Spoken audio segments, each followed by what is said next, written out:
হাজার বছর ধরে মানুষ যে বস্তুটির পেছনে হন্যে হয়ে ছুটেছে, যার জন্য হয়েছে রক্তক্ষয়ী যুদ্ধ আর ধ্বংস হয়েছে এক একটি বিশাল সাম্রাজ্য, আমরা বলছি সোনা বা গোল্ডের কথা।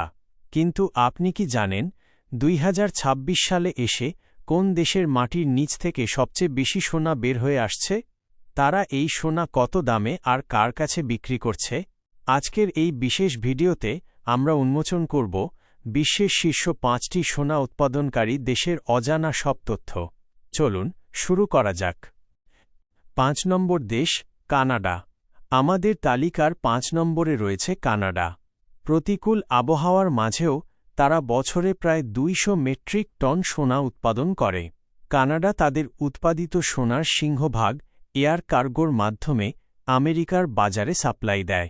বর্তমানে তারা প্রতি আউন্স সোনা প্রায় $2,100 বিক্রি করছে, যা বাংলাদেশি টাকায় প্রায় $2,46,000 সোনার মান উন্নত হওয়ায় বিশ্ববাজারে তাদের সোনার ব্যাপক চাহিদা রয়েছে।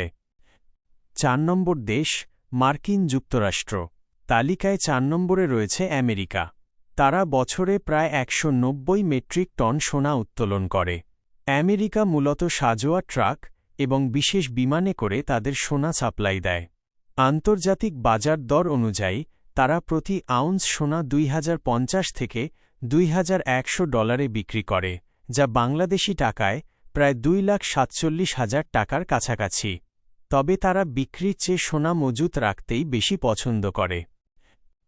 3 নম্বর দেশ অস্ট্রেলিয়া। 3 নম্বরে থাকা অস্ট্রেলিয়া বছরে প্রায় 330 মেট্রিক টন সোনা উৎপাদন করে। জনশূন্য মরুভূমির খনি থেকে উত্তোলিত এই সোনা তারা মূলত ভারত এবং চীনের মতো বড় দেশগুলোতে বিমানের মাধ্যমে সরবরাহ করে। অস্ট্রেলিয়া তাদের প্রিমিয়াম কোয়ালিটির সোনা প্রতি আউন্স $2,120 বিক্রি করে, যার মূল্য বাংলাদেশি টাকায় প্রায় $2,49,000। 2 নম্বর দেশ রাশিয়া। 2 নম্বরে রয়েছে রাশিয়া। তারা বছরে প্রায় 340 মেট্রিক টন সোনা উত্তোলন করে।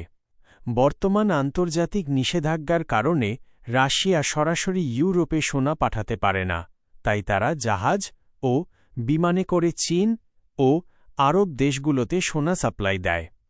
বাণিজ্যের খাতিরে তারা কিছুটা কম দামে, অর্থাৎ প্রতি আউন্স প্রায় $1,950 থেকে $2,000 সোনা বিক্রি করছে, যা বাংলাদেশি টাকায় প্রায় $2,30,000 থেকে $2,35,000। 1 নম্বর দেশ চীন। সবশেষে আমাদের তালিকার 1 নম্বরে রয়েছে অপ্রতিদ্বন্দ্বী চীন। তারা বছরে প্রায় 400 মেট্রিক টন সোনা উৎপাদন করে। চীন তাদের উৎপাদিত সোনা সাধারণত দেশের বাইরে সাপ্লাই দেয় না, বরং অভ্যন্তরীণ বাজারেই কেনাবেচা করে। তবে আন্তর্জাতিক হিসেবে তারা প্রতি আউন্স সোনা $2,150 সমমূল্যে লেনদেন করে, যা বাংলাদেশি টাকায় প্রায় $2,52,000। নিজেদের অর্থনীতি শক্তিশালী করতে চীন এখন বিশ্বের সবচেয়ে বড় সোনা সংগ্রহকারী দেশ। উপসংহার অংশ। তো বন্ধুরা, সোনার এই বিশাল বাজার এবং দেশগুলোর আয় দেখে আপনার কি মনে হয়? সোনা কি আসলেই একটি দেশের আসল শক্তি? আপনার মূল্যবান মতামত অবশ্যই কমেন্টে জানান। ভিডিওটি ভালো লাগলে একটি লাইক দিন এবং এমন সব রোমাঞ্চকর তথ্য পেতে আমাদের চ্যানেলটি সাবস্ক্রাইব করে রাখুন।